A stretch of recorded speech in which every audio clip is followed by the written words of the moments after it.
అందరికీ నమస్తే అండి. Welcome to our channel. ఈ వీడియోలో అయితే నేను మీకు AP EAMCET 2026 counselling notification as well as counselling ఎలా స్టెప్ బై స్టెప్ చేసుకోవాలి అనేది విత్ స్క్రీన్ షాట్స్ చూపిస్తాను. ప్లీజ్ ఎక్కడా కూడా స్కిప్ చేయకుండా చూడండి. అండ్ ఫస్ట్ మీరు ఏం చేయాలంటే ఎంసెట్ నోటిఫికేషన్ రిలీజ్ అయిందా లేదా కౌన్సెలింగ్ది చెక్ చేసుకోవాలి. దానికి సంబంధించిన అప్డేట్ అయితే ఇవాల్టి ఈనాడు పేపర్లో ఈ నెల 15 నుంచి అయితే కౌన్సెలింగ్ నిర్వహించాలని ఉన్నత విద్యాశాఖ ప్రాథమికంగా నిర్ణయించిందట. అండ్ మళ్ళీ ఇంకొంత డేటా ఏంటంటే ఫీజు రిలేటెడ్ ఇచ్చారు మనకి ఇక్కడ. యాక్చువల్గా ఫీజు వచ్చేసరికి మనకి 2014 నుంచి 19 ఈ మధ్య తెదేపా ప్రభుత్వ హయాంలో కనీస ఫీజు 45,000కి పెంచింది. తర్వాత వైకాపా దాన్ని 35,000కి తగ్గించింది. తాజాగా 47,000కి నిర్ణయించారు.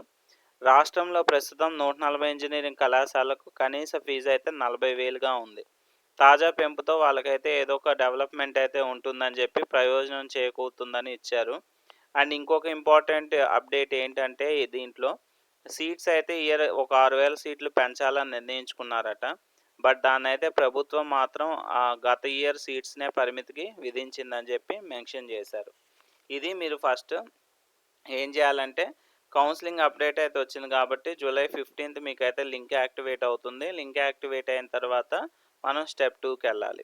ఓకే, ఫస్ట్ మీరు అఫీషియల్గా నోటిఫికేషన్ వచ్చిందా లేదా చెక్ చేసుకోండి. నెక్స్ట్ స్టెప్ 2కి వెళ్తే మనకి అఫీషియల్ నోటిఫికేషన్ రిలీజ్ అయిన తర్వాత కౌన్సిలింగ్ అప్డేట్ రిజిస్ట్రేషన్ లింక్ అయితే యాక్టివేట్ అవుతుంది. మీరు ఫస్ట్ ఇక్కడ రిజిస్ట్రేషన్ విండో ఇక్కడ చూసుకుంటే ఈ రెడ్ మార్క్స్ ఉన్నాయి కదా, ఇవి రిజిస్ట్రేషన్ విండో అనమాట.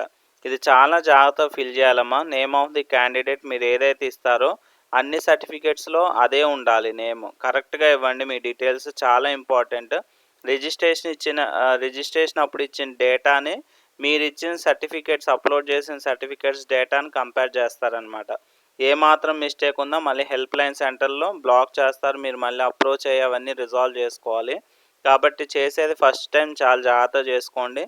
అండ్ డేట్ ఆఫ్ బర్త్ ఇవ్వాలి, Aadhaar number, father name, mother name, gender, region, email, caste category, economically weaker సెక్షనా, మైనారిటీయా, ఇన్కమా, మొబైల్ నెంబర్ ఇవన్నీ ఇవ్వాలి. అండ్ స్పెషల్ కేటగిరీస్ ఏమైనా వర్తిస్తాయో వర్తిస్తే ఎస్ అని ఇవ్వండి, లేదంటే నో అని ఇవ్వండి. And me AP website rank, అదేవిధంగా హాల్ టికెట్ నెంబరు అవే డిస్ప్లే అవుతాయి ఆటోమేటిక్గా. వెరిఫికేషన్ సెంటర్ ఇవన్నీ కూడా వస్తాయి మీకు రిజిస్ట్రేషన్ అప్పుడు. వన్స్ రిజిస్ట్రేషన్ కంప్లీట్ అయిపోయిన తర్వాత మీ డేటా అయితే ఈ విధంగా అప్డేట్ అవుతుంది. అండ్ నెక్స్ట్ వచ్చేటప్పటికి రిజిస్ట్రేషన్ ఫీ రిసిప్ట్ మీరైతే డౌన్లోడ్ చేసుకోవచ్చు. అండ్ ఓసీ బీసీలు అయితే 1,200 పే చేయాలి దీనికి. And SC ST physically handicapped అయితే 600 రూపీస్ అయితే పే చేయాలి. వన్స్ ఫీ రిసిప్ట్ డౌన్లోడ్ అయ్యాక కూడా మీరు Aadhaar number, applicant name, gender, cost ఇవన్నీ కూడా చెక్ చేసుకోండి జాగ్రత్తగా. ఓకే. అండ్ హెచ్ఎల్సి అంటే హెల్ప్ లైన్ సెంటర్. ఇంకా మీకు ఏదైనా కూడా ఈ హెల్ప్ లైన్ సెంటర్ వాళ్ళే హెల్ప్ చేస్తారు. ఆ లిస్ట్ అంతా కూడా వాళ్ళు ప్రొవైడ్ చేస్తారు. ఆ కోడ్ బట్టి మీరు ఆ ఎన్ఎక్సర్లోకి వెళ్ళి అది మీరు చెక్ చేసుకోవచ్చు. ఏ ఏ ఊరు, ఇప్పుడు సపోజ్ పార్వతీపురం ఉందంటే పార్వతీపురం, లేదా వైజాగ్ పాలిటెక్నిక్, ఎక్కువ పాలిటెక్నిక్ కాలేజెస్కి ఇస్తారు ఇవన్నీ కూడా. ఎక్కడ పాలిటెక్నిక్ కాలేజ్ ఉంటే అది హెల్ప్ లైన్ సెంటర్గా నియమింపబడుతుంది అనమాట.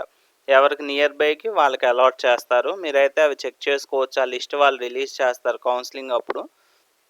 అండ్ నెక్స్ట్ స్టెప్ 3 మనకు సర్టిఫికేట్ వెరిఫికేషన్లో మనమైతే అప్లోడ్ చేయాల్సింది rank card, hall ticket, intermediate marks memos, SSC date of birth, transfer certificate.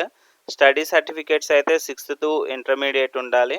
And ఎవరికైతే ఫీ రీయింబర్స్మెంట్ రావాలో వాళ్ళైతే ఈడబ్ల్యూఎస్ సర్టిఫికేట్, మోస్ట్గా వైట్ రేషన్ కార్డు అప్లోడ్ చేయాలి, ఇన్కమ్ సర్టిఫికేట్. ఇవి రెండే, white ration card, income certificate రెండు కూడా జాగ్రత్తగా అప్లోడ్ చేయండి. మీ పేరెంట్స్ నేము, ఇన్కమ్ అయితే స్టూడెంట్ నేమ్తో తీసుకోవాలి. ఓకేనా, స్టూడెంట్ నేమ్తో ఇన్కమ్ తీసుకోవాలి. మళ్ళీ అక్కడ చాలామందికి డౌట్స్ వస్తే పేరెంట్స్ నేమ్తో తీసుకోవాలనేది.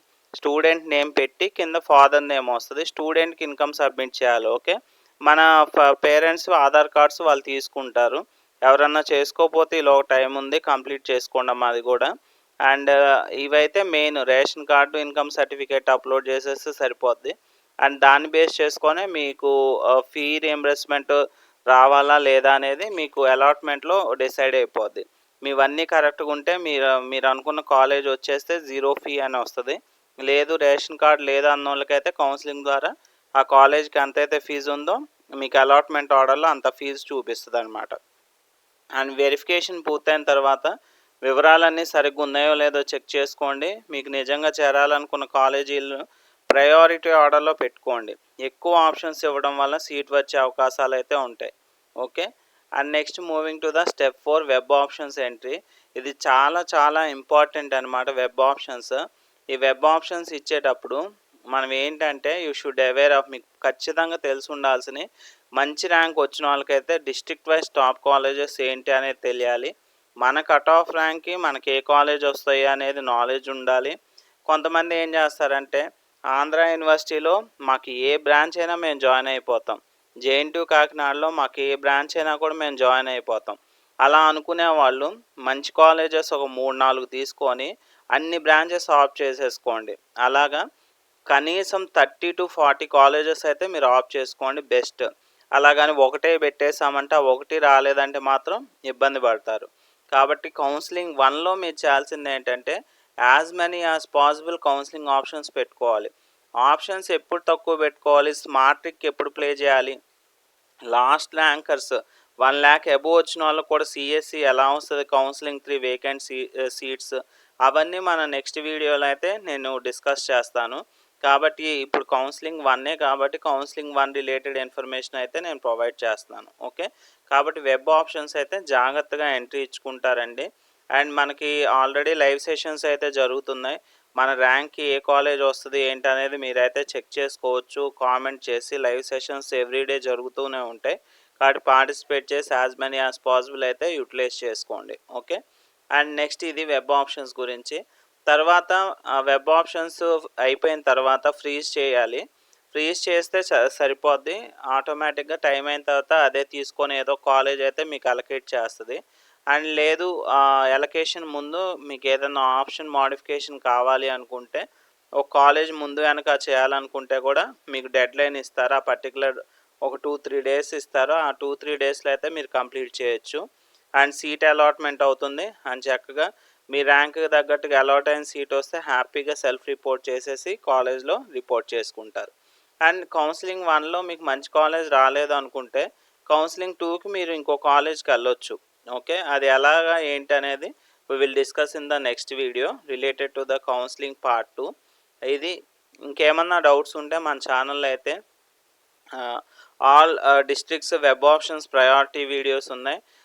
మన ర్యాంక్కి ఏ కాలేజ్ వస్తుంది ఎలా చెక్ చేసుకోవాలనేది ఉంది. ఫీ రీఎంబర్స్మెంట్లో మీరు చేయకూడని మిస్టేక్స్ ఏంటి అనేది, డిస్ట్రిక్ట్ వైజ్ టాప్ 3 కాలేజెస్ ఏంటి అనేది ఆల్మోస్ట్ అన్ని డిస్ట్రిక్ట్స్ కవర్ చేశాను.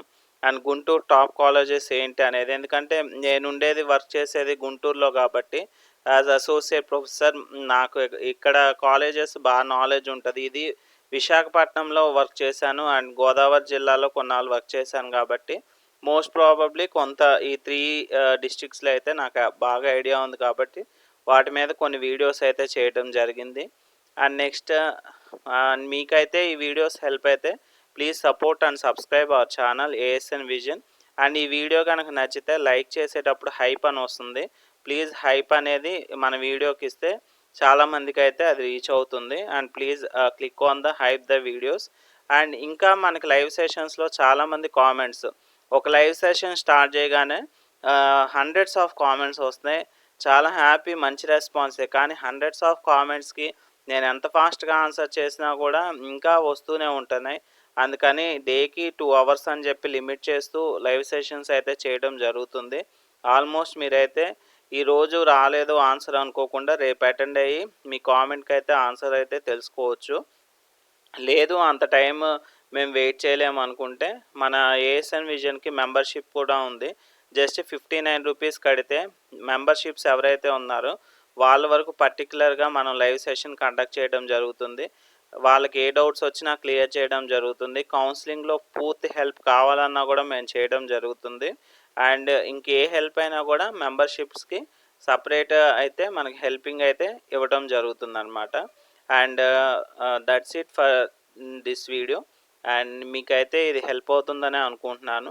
And thank you so much. Thanks for watching.